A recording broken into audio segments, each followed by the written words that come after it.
Hello guys, in this tutorial I will show you how learn to create glass morphism effect in Adobe Photoshop. First of all, subscribe my YouTube channel. So let's create it. Image link in my description.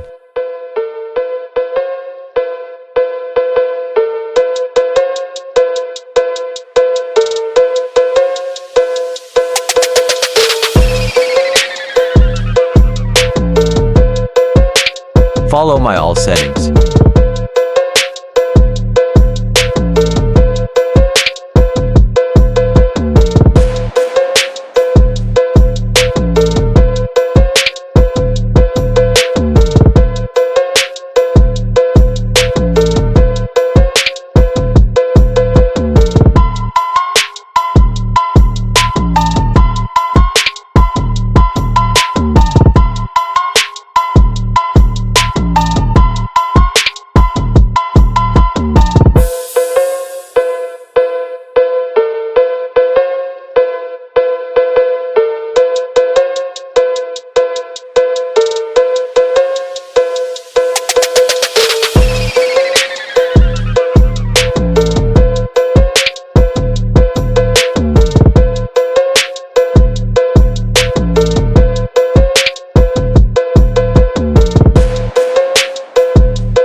Thank you for watching. Like and share this video with your friends.